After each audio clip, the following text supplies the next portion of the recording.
Hello and welcome back. I'll be doing some shurikens today here on the Jasa channel.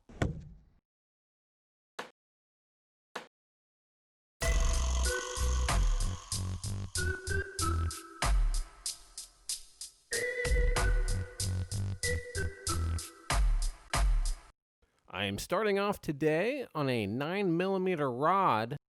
I'm heating up a large band and I'll bend it around into a loop.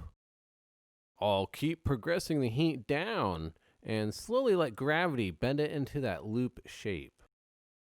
And so the shuriken, or ninja throwing star, is another ancient Japanese weapon, like the kunai, which has gained a bit of popularity over time through games and movies such as Castlevania, Ninja Gaiden, Dungeons and Dragons, and Teenage Mutant Ninja Turtles.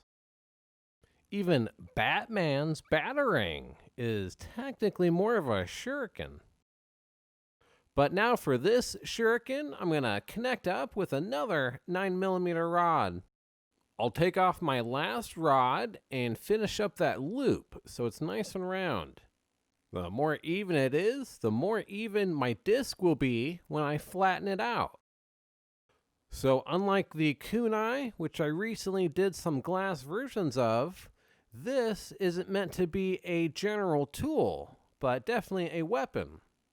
Not really a dangerous one at that. It might be sharp and pointed, but it's also very lightweight.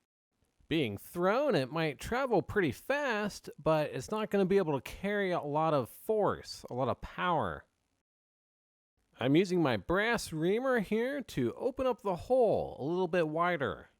Also, if it's a little off center, you can heat the wider side of the disc before you start reaming, and that will start pushing the disc out in that direction. So I had to push it over a little bit, and now it's nice and centered up. I'll go ahead and attach the first spike of the shuriken now. And so despite the hype of the throwing star, this was most likely not a ninja's primary weapon. According to my research, it might have been used more as a distractionary tool. Maybe to pull someone's attention away from an area without them seeing you, or using it more in direct combat as a sort of feinting maneuver. Your opponent might have to dodge it and look away for a moment, which will give you just a couple seconds advantage.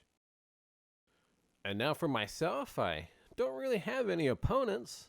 These items are just things I grew up with. They're just fun for video games and such.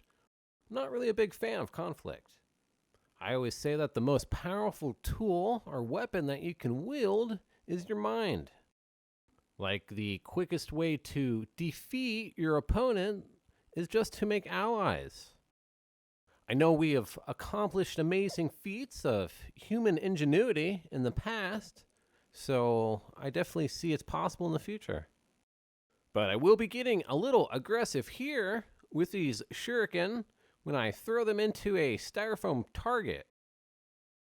I'm going to stretch and pull the tips out a little bit more with my tweezers, but then go back in with a solid rod to get a sharper point.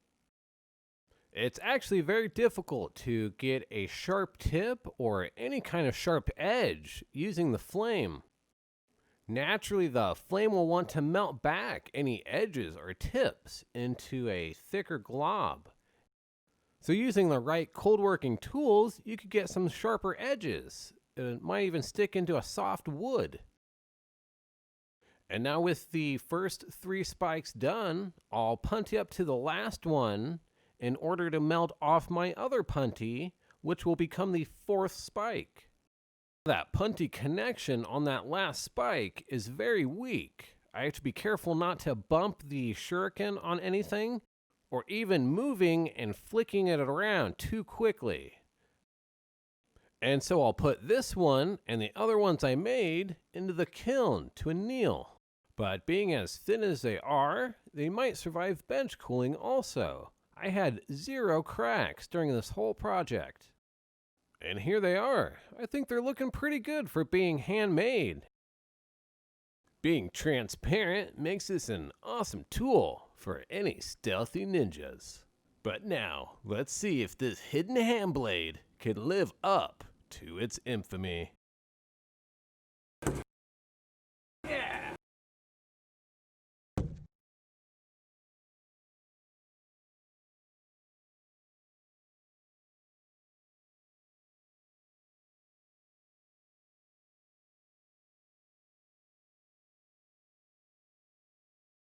Ninja technique, double throw. Yes!